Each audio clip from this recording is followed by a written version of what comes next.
Take 4. Okay, so this video is explaining the axle bar and the CV axles for my build. Alright, let me scooch the camera over a little so you can see. So here's the Honda CR-V axles, CV axles. So the outer CV joint and the inner CV hub, or joint and hub. The hub can orient in and out like that, and the joint orients like this. So what I did was I cut off the splines, actually cut off, instead of cutting off at the shaft right here, I cut off on the housing, so that gives me more surface area to weld. And here is the Honda Acti's outer CV joint. So this I cut as well, and that means this is getting welded onto here, like so. Bam. So that gives me a whole lot more surface area to weld, and after I transfer this, and then I'll be able to TIG weld that around, and I'll try to get it as centered as possible. And after getting it centered, might have to get this balanced, but we'll see. I definitely should get it balanced, but I'll rephrase that. All right, and interesting thing about the spline shaft for the Acti, this goes inside of the rear brake drum. That's why it's so long, but it's way bigger than the splines that are on the CR-V, which is kind of interesting, because this was like a failure point that I was afraid that might break and twist and break off right here. But with this being bigger than the CR-V one, I'm pretty confident that that will hold. And with my larger welding surface area right here, after I transfer this, I'll weld basically making a cut like this to make this a V. I'll be able to put a big old fat weld around that to make that pretty strong. After I do that, I'm pretty sure all the grease in here will be melted, and then I'll have to change that. I have to change it anyways because I cut the splines shaft off of here a little bit too close and exposed the whole inside, which kind of sucks, but it's okay because that needs to be replaced anyways. The grease. So I'm gonna take this the boot, the CV boot off, and then I'll spray and clean out this whole thing so I can put new uncontaminated grease, because this grease is definitely contaminated. There's got to be some metal particles inside of there, and that will destroy the outer CV joint if I use it like that. So CV joint is pretty cheap, so that's not an issue. And I just have to loosen this coupler, and I can slide this whole thing off down. This shaft I don't have to shorten, because this is the outer shaft that goes to the intermediate shaft on the engine. And I'm going to go down there and explain to you what I need to do with that. Actually, before that, let me explain to you that this one needs to be shortened, because this is the right side. Alright, so let me free you from the tripod. So this is the cut I need to make, down, over, and down, leaving a shelf so that when I put a sleeve over here, this has very little chance of snapping right here and spinning freely. So after I make the cut, I'll transfer it just like how I said I'll do with the spline shaft, and then I'll be able to put a nice TIG weld into there, and then I'll grind it round again, so it'll be one section. So I need to shorten this about 2 inches right here, and then I'll have a sleeve that'll go over, and I'll weld the sleeve, and then I'll put I'll drill it out and put a pin in the sleeve, so that has no chance of breaking, and or very little chance of breaking. So I need to do that again, so 2 times, on the intermediate shaft right there, because I want the intermediate shaft to be a little bit shorter, and with that being shorter, I don't have to weld this one, and that'll give me more play on this side, so it makes it easier for me if I need to remove the CV axles or whatever. All right, So now that explains the CV axle. So now let's explain the axle bar. So I extended the axle bar 8 inches from here to here in the middle, and I also lowered the axle bar 3 inches. So lowering it gives me clearance from here to the rear transmission mount right here, and I also put a polyurethane bump right here, so if it does go up, it won't hit this, and it'll just the polyurethane bumper will just hit that.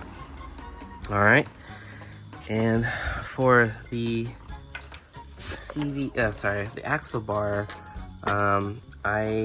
since it's 4 inches out this side and on that side, I had to make a new shoulder. So this is 1/4 inch steel, and really beefy, really strong. And I also put this arch that goes around it, so it makes it strong in that angle as well.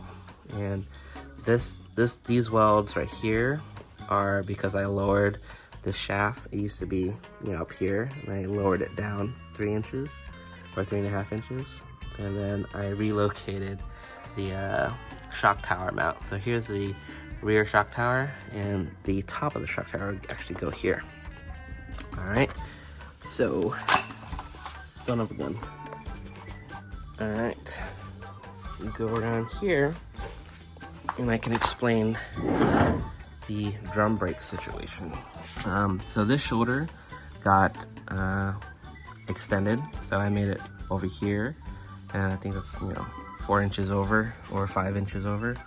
And this is the leaf spring. This used to be resting right here, or I should say this shoulder used to be under the leaf spring right there, and then this top hat would go on that leaf springs, and so on and so forth. And it goes in further now, so that means the drum brake sticks out further. So if you look, here's the side of the van. The drum brake actually sticks out right there, and that means the whole wide back end of the van is going to be wider, so that will help me with the wind, because this thing's a flat toaster shape, and the wind kind of pushes it around. So having a wider stance on the back will help a lot. I also have some new tires that I'll put here. Then you might be wondering, won't the door be in the way? Yes, it will. So they actually have, for a Ford van, they have extensions to make that wider, and they don't make that for the Acme, so I have to make it. And it's a pretty simple mod. All you have to do is extend this arm out however much you want. I'm gonna do either 4 to 6 inches out, but however far you come out with it, you have to go in with it as well. So this mount has to go 4 or 6 inches in to accommodate for the door, so that way it can close all the way. All right, and that explains the CV hub, or sorry, the axle bar with the rear brake drum. All right. And all the welds that I did with the axle bar welds, and the welds for the sheet metal and everything, I did with this little welder. This is a Tool Ion.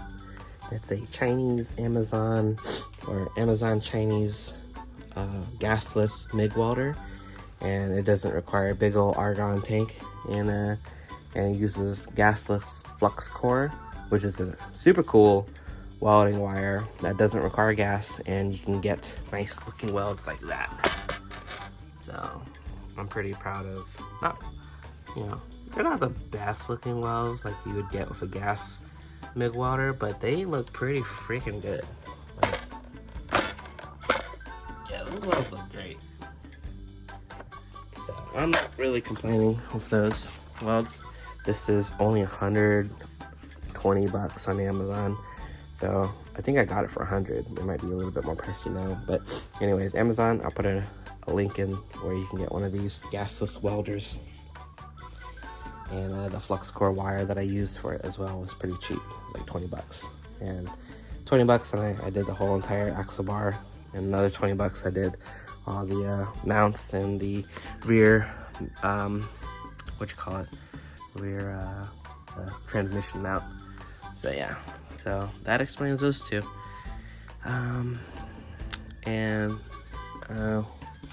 What else? I guess you guys might have seen this, so I might show you guys. I might as well show you guys this. This is a Jackson Racing Supercharger. This is going to be the second series of my van. The first series being the actual motor swap. The second series will be boosting it.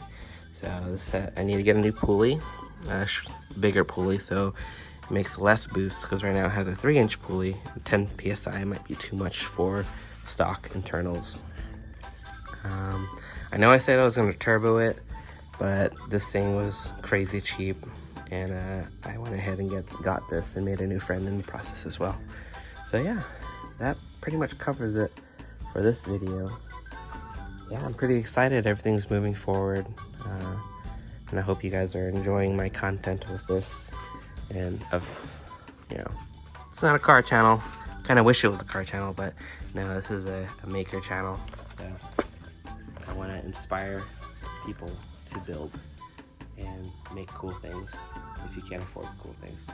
I think it's better to build cool things than it is to just buy cool things. So anyways, built not bought. Yeah, what else? Yeah, that pretty much covers it for the video. So alright guys, stay tuned, and please like, share, subscribe, bell notification, all that. So you guys be safe, and peace out.